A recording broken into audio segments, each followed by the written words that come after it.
Hey there YouTube, welcome back to another little video. This is basically going to be a little pickup video, just stuff that I've picked up around Black Friday.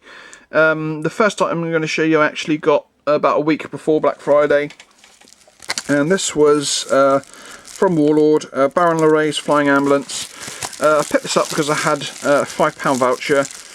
And I've got to say I was a little surprised by the price of this. It was basically like 20 quid, which I thought was a little bit pricey, because I'm actually getting the Perry Heavy Ambulance for my birthday, which is in like 2 or 3 weeks time, and that was only like £5.50 more expensive than this, and I'm sure when you see it you'll be surprised with the difference between the values of the two sets. But I mean, I've got to say, the main reason I got this was actually for the Baron Laray figure. I actually did like a little bit of research into the actual guy himself, and he really is quite a remarkable guy. So let's show you what you get with this set. So basically, here's the guy himself. This was my main attraction for actually getting this set. Plus, of course, the Perry's ambulance is a heavy ambulance. This is actually a light ambulance, so that's quite cool to have two different types of French ambulance. So yeah, this is the Baron Laray figure. I think it's really cool, and like I say, he's the main reason I actually ended up getting this, because I find him a really interesting guy, and I'm quite looking forward to painting him up. So that is the Baron Laray figure. Here is the actual cart itself. You can tell that it's a light ambulance because it only has 2 wheels. And you can probably tell that you could probably only get a couple of guys on stretcher in there, where I think you can, on the heavy one, you can kind of double that. I think you can get, let's think, yeah, I think you can get like 4 guys. You might be able to get 8 guys actually. So I think it's wide enough. I think it's long enough for 2 stretchers and wide enough for 2. So you might be able to get 8 in a heavy ambulance. So yeah, this obviously resin. It had a lot of flash in it. It had a lot of cleaning up to do. Sort of, you know, we are talking sort of Warlord here. I've never been a massive fan of their of the finish of their a lot of their metal and resin pieces. Most of the time it's not too bad, but this one was particularly bad. I had a lot of flash in it. I had a lot of the holes for the ramp and for the and around the sort of the part here where it meets with the H bar to actually fix the wagon. There was a lot of moulding flash around here that I had to actually cut away with a scalpel. And these holes here, one of them was actually filled in. And obviously there's one that's kind of open instead of being closed, but that's no problem really. But this one here I had to actually you know, delve in with a scalpel and try and clear out a depth enough for the actual rear ramp to fit on. The wheels are fine, you know, there's no flash on them, but the one major design flaw is you got a very short axle here, and the holes on the wagon are huge, so you're going to actually have trouble sticking that wheel on because there's nothing to try and hold it. You're literally just going to have the rim around the outside of the axle to actually try and hold it on. Luckily they're quite flush, so it shouldn't be, fingers crossed, it shouldn't be too bad, but if it is bad then it's going to be a real problem. You might even have to stick green stuff in there to help it set. Not the end of the world, but just a little bit of a design flaw. The rest of the stuff you get, obviously this is a 1-horse wagon, so only 1 horse, and I do quite like the way that the harness of the horse goes together really easy by the fact that it's got plug holes. So that's a big plus. I must admit that the Perry one looks an absolute nightmare. I really do not have any idea how to put that together.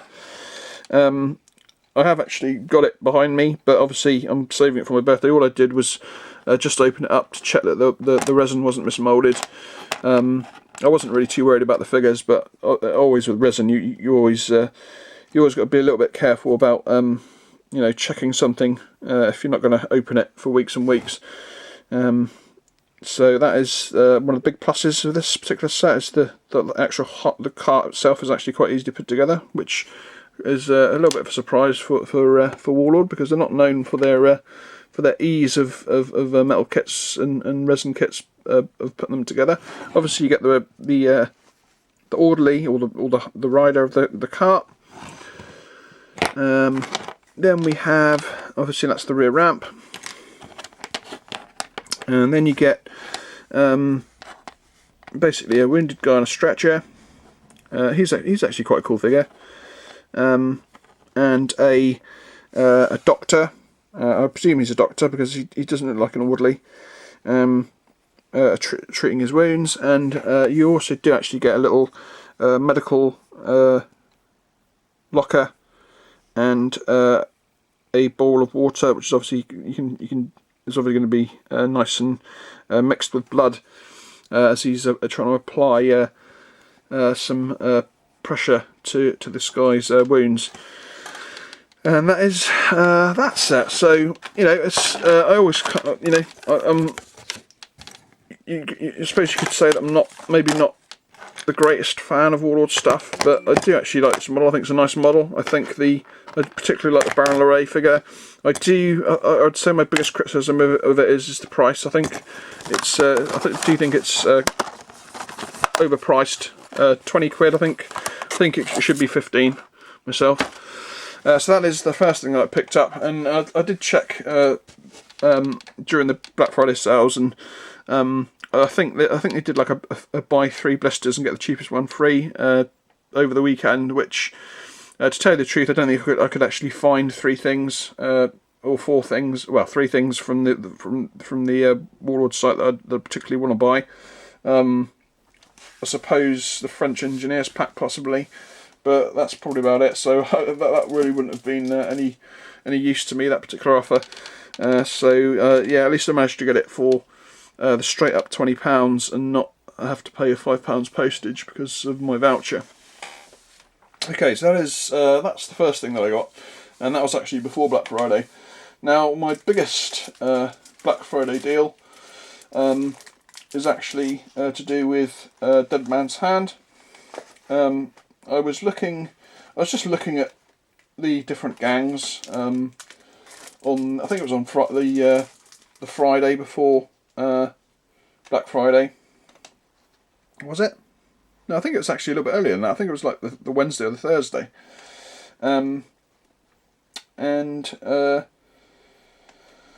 So I was looking, and I just happened to have a look in their sort of combi deals section, where you can sort of pick up like the rule books and the gangs. And they had a deal. They do a deal where basically you get the Legend of Dead Man's Hand here, and you get 4 gangs here, and you get 2 rogues. Now normally this is like I think it's like £110 normally, which is a pretty good deal. But these, they had them on offer for like £80. So it's like, oh yes, I'll forehold. And the other sort of big bonus is that I do actually really like these gangs that you do actually get with it. I mean, admittedly, the Pinkertons and the Apaches weren't in my top 5 gangs to get, but they are. They were on my list, so I actually managed to sort of pick up practically all the gangs that I really ever want to collect, all in one go, as well as a couple of these rogue figures. So let me just show you exactly what you get. So obviously the rulebook here, which is basically an expansion. I haven't really had a proper look through it, but I think it's like kind of like a big campaign, and it also introduces new gangs. but it does look pretty cool, and that's normally sort of a £15 book, so that was cool to have that. Obviously the gangs are normally £20 each, so that's like £80 in its own right. So here we have the Pinkertons, which, like I say, they weren't a gang that I was particularly fussed about, but that I did have my eye on them, and they are actually really quite cool looking figures. And they shouldn't be too difficult to paint either. Wearing those sort of khaki-ish looking or beige looking coats. But yeah, they're pretty cool. So that's the Pinkertons. The Banditos, which these guys I really did like the look of. Now these guys didn't come with a front for some reason, so I'll just show you these particular figures. Obviously you get their special rules card in there. You did also actually get the gangs cards as well, because I think all the gangs come with 2 extra cards for the deck. These guys I really did like the look of. Some of my favourite westerns are the ones that involve like the over the border. You know, things like Magnificent Seven and Fistful of Dynamite and stuff like that. So Banditos were definitely something that I wanted to get, and you do get some really quite cool figures. So here's a guy with a shotgun. Here's a guy with a repeater, Winchester, no doubt. Oh, just dropped one.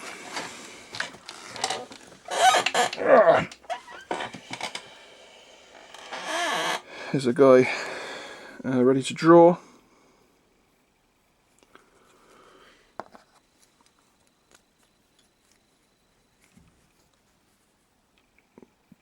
Go with 2 revolvers out. Another guy with a repeater.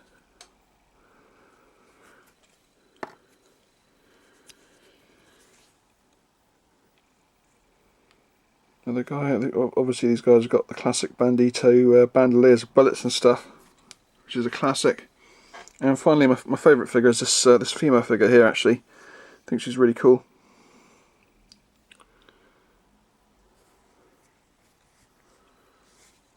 So that is the Banditos. One of my favourite gangs that I really want to get.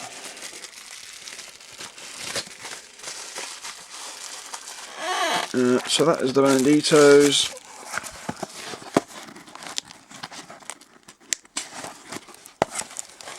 Next up we have the Renegades. These are sort of like Native Americans, Indians that have kind of, I guess they're like, you know, ex-cavalry and stuff like that, and buffalo soldiers and stuff, as well as a few rogues. They look pretty cool. Obviously these guys are, funnily enough, good at close combat.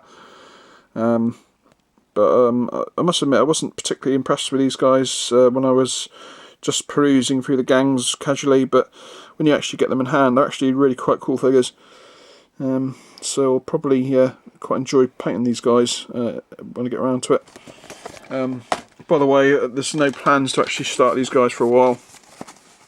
The last box set, another one of my favourites within my top 3, Cavalry. Yeah, just, you know, perfect. I think you can have some good scenarios with you know, maybe you'd have the Pinkertons and the Cavalry against a couple of rogue gangs.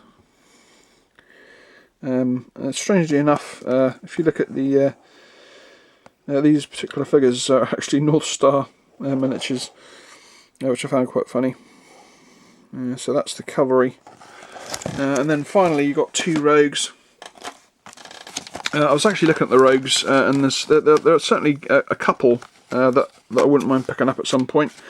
Obviously these 2, I wouldn't say that these 2 were on my radar, but it's nice to have them. So we have John Bridges and we have Eli Fergus, and they're worth £5 each as well. So you basically get like 20, 40, 60, you get 80, £90 worth of miniatures and a £15 book for like £80, which I think is a really good deal.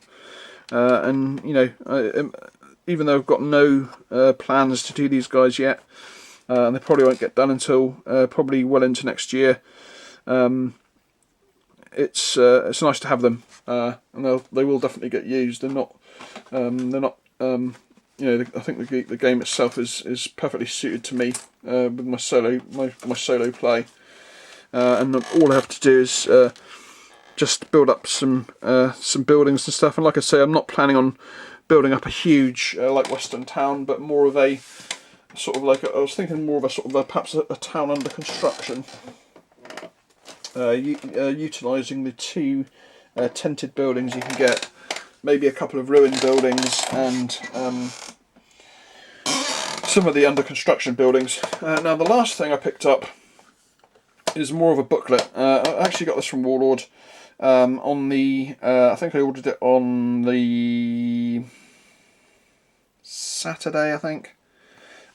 If you watch Emmett Miniatures and Wargaming's last video, he was talking about some supplement books that are really good to have whether you play Pike or Shot or not. And one of them was this one here, To Kill a King, the English Civil War supplement for Pike and Shot. Now, my interest in the English Civil War is peaked quite high lately. It's an era that I really don't know much about, because all my sort of historical knowledge is of a much later time.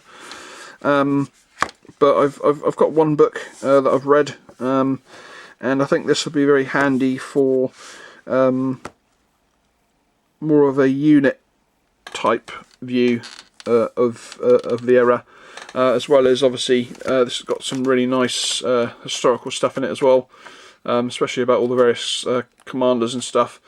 It's a really nice book. It's got some really nice pictures. I'm sure it's probably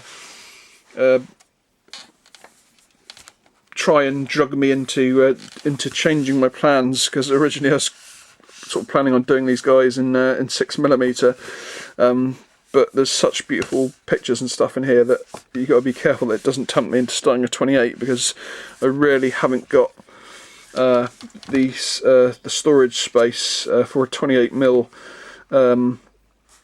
two 28mm English Civil War armies. They're going to be bristling with giant great pikes that you need like 4 boxes. You basically need a box per unit for. But yeah, so I got this for £15, which I thought was a really good price, because it's basically £10 off. And although obviously it's £5 postage, so it cost me like £20, but yeah, really I do recommend this book if you've got any sort of interest in the English Civil War. It's a really nice book, and obviously if you do start playing Pike and Shot, you've already got the supplement when you get round to getting the rule book. So that rounds off stuff that I've got, really. I mean, I suppose you could count my English, my last unit of Lifeguard, which I have picked up, but obviously they're over my sister's at the moment. I need to pick them up. But other than that, I hope you enjoyed this little video. It's gone on for way longer than I thought it would, actually. And I'll catch you in the next one. So until then, catch you later. Bye.